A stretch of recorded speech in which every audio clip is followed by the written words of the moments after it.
Hello YouTube, Sam here from youtube.com/onlivegamer for the new Boston, and in this tutorial we're going to be taking another look at iDisposable, and specifically we're going to be learning about the using keyword. Now, you learned in the last tutorial that you can create objects and dispose of them once you're finished with them by implementing iDisposable inside of your class. Now, what you can also do is use the using keyword so that the program will automatically dispose of that object once it's done doing what it needs to do. So to create a little example of this, let's go ahead and go into do stuff and add a couple more subs.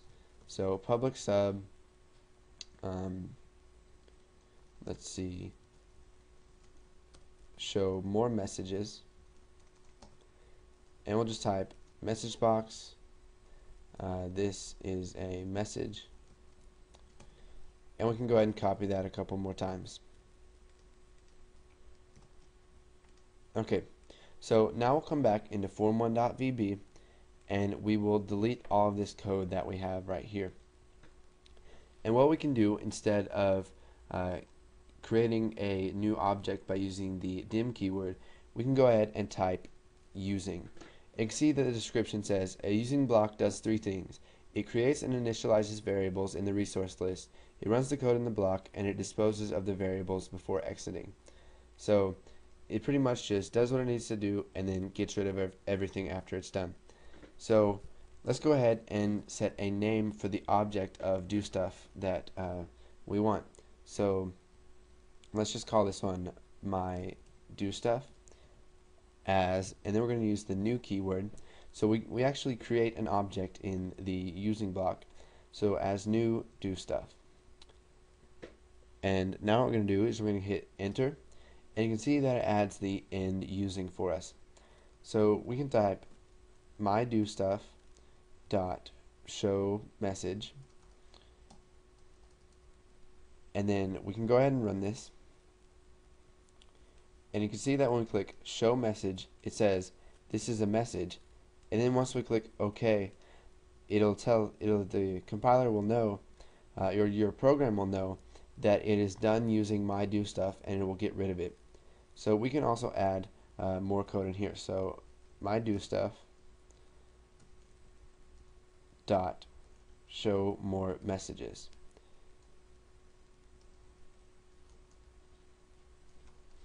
So let's go ahead and run this, and you can see that once it's done showing more messages and then showing a message, it's going to go ahead and get rid of our object for us. So we click show message, it'll say this is a message, and then this should be the last one. We click OK, and it gets rid of our object for us. But if you notice that if we try to access my do stuff outside of our using block, we're going to get an error. Now this is an example of scope, and what scope is if you remember from one of the previous tutorials, is that wherever you define your variable, that's the only place it can be used.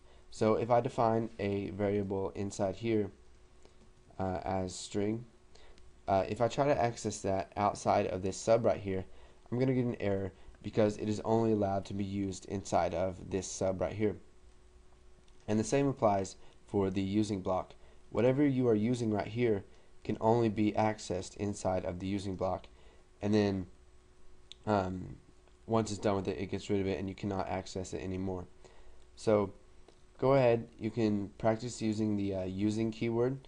You can even maybe go back to some of the previous programs that we've made and find some places that you can sort of put that in there to make the code a little bit more efficient.